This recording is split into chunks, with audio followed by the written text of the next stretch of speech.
Sahyadri news network channel मध्ये आपले स्वागत आहे। पुरंदर व पुणे जिल्हा तसेच महाराष्ट्राच्या ताज्या बातम्या पाहण्यासाठी आमच्या चॅनलला लाईक करून सबस्क्राइब करा। राजकीय, कला, क्रीडा, साहित्य, शिक्षण, आरोग्य, सामाजिक, धार्मिक क्षेत्रातील ताज्या बातम्या पहा फक्त आपल्या सह्याद्री न्यूज नेटवर्क मध्ये।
भाजी पाहिजे मध्यभागी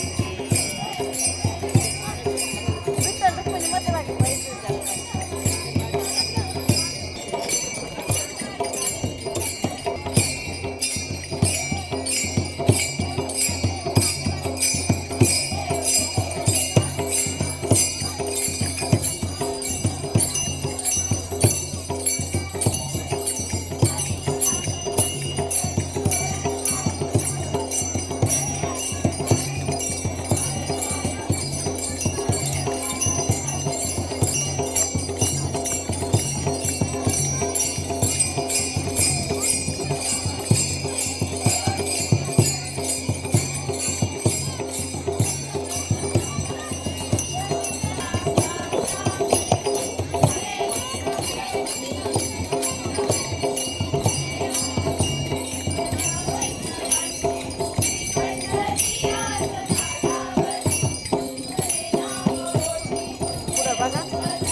खाली बघ समोर बघा समोर बघा समोर ज्ञानेश्वरी इकडे बघ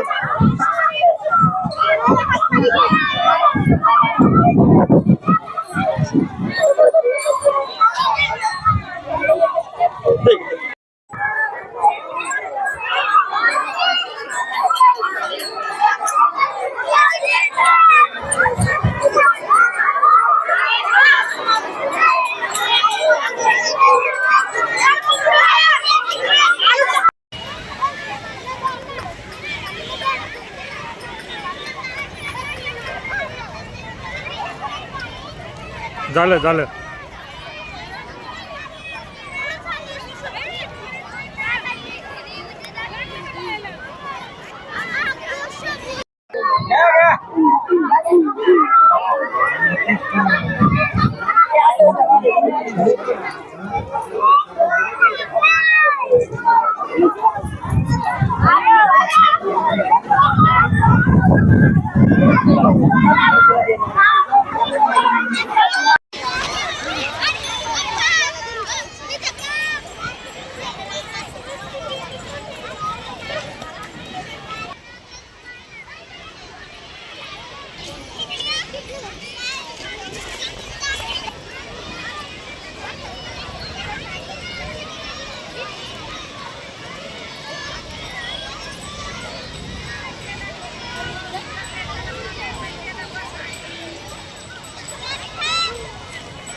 नमस्कार, सह्याद्री न्यूज नेटवर्कमध्ये स्वागत आहे. आज आपण पालखी तळावर आहोत सासवड या ठिकाणी.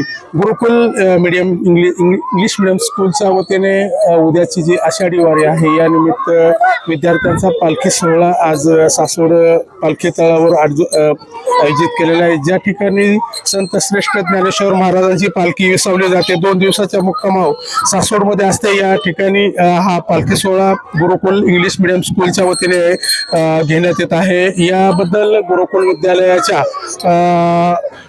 आपल्या बरोबर शिक्षिका आहेत. मॅडम, जो पालखी सोहळा तुम्ही आज साजरा करता याबद्दल काय उद्देश आणि तुम्हाला रिस्पॉन्स कसा आहे? आज या ठिकाणी आपल्या गुरुकुल पूर्व प्राथमिक, प्राथमिक व माध्यमिक विद्यालयामार्फत या ग्रंथदिंडी तसेच पालखी सोहळ्याचं आयोजन करण्यात आलेलं होतं. या सोहळ्यासाठी मुलांमध्ये एक धार्मिकता सुद्धा चांगल्या प्रकारे रुजावी हा या पाठीमागचा उद्देश आहे. मुलांना कीर्तन म्हणजे काय किंवा अभंग म्हणजे काय आणि प्रवचन कसं करावं ह्यांची माहिती त्यांना मिळते पहा. आणि हा जो आपला पूर्वापार चालत आलेली आपली जी परंपरा आहे याच्यामध्ये ज्या काही अभंग असतील किंवा प्रवचनाच्या पाठीमागचा जो उद्देश आहे याचं सुद्धा एक ज्ञान मुलांना आमच्या शिक्षकांमार्फत दिलं जातं आणि त्याच्यातून एक चांगल्या प्रकारचा एक भक्तिभाव मुलांमध्ये रुजण्याचा साठी त्याचा खूप चांगला परिणाम मुलांमध्ये दिसून येतो. आज या ठिकाणी तुम्ही पाहिलं असेल पहा एक विठ्ठल रुक्माई मुलं झालेली आहेत, वेगवेगळ्या प्रकारचे संत मुलं झालेले आहेत की त्यांच्या माध्यमातून त्यांना समजतं की संतांचं कार्य काय आहे, ही वारी कशा प्रकारे नेली जाते पंढरीला आणि त्या मार्गामध्ये सुद्धा या वारकऱ्यांना कशा प्रकारचं कष्ट सहन करावं लागतं. ह्या पावसाचा सुद्धा एक अनुभव वेगळा मुलांना येतो की कशा प्रकारे वारी ही आपली पंढरीकडे मार्गस्थ होत असते आणि त्याच्यामध्ये काय काय संकट येतात हे लहानपणापासून मुलांमध्ये भक्तिभाव रुजतो आणि त्यामुळे त्यांना एक भक्तिमय वातावरणाचं एक ज्ञान मुलांना होतं आणि खूप चांगल्या खूप अशा भक्तिमय वातावरणामध्ये आज आपल्या विद्यालयाची हा सोहळा या ठिकाणी संपन्न झालेला आहे आणि या सोहळ्यासाठी आमच्या संस्थेच्या अध्यक्षा आनंदी काकी जगताप यांचं तसेच आमच्या संस्थेचे सचिव माननीय श्री संजयजी जगताप सर यांचं नेहमीच मार्गदर्शन आमच्या विद्यार्थ्यांना राहतं. अशा प्रकारचे खूप वेगवेगळ्या प्रकारचे उपक्रम जे आहेत ते आपल्या विद्यालयामार्फत नेहमीच घेतले जातात आणि यांचंही मार्गदर्शन विद्यार्थ्यांना लाभले आणि एक खूप चांगल्या प्रकारचा शिक्षक स्टाफ सुद्धा आहे जो भक्तिमय वातावरणामध्ये मुलांना नेहमी मार्गदर्शन करत असतो. असंच सहकार्य सर्व पालकांचंही आम्हाला लाभतं. एवढं बोलून मी माझे 2 शब्द थांबवते.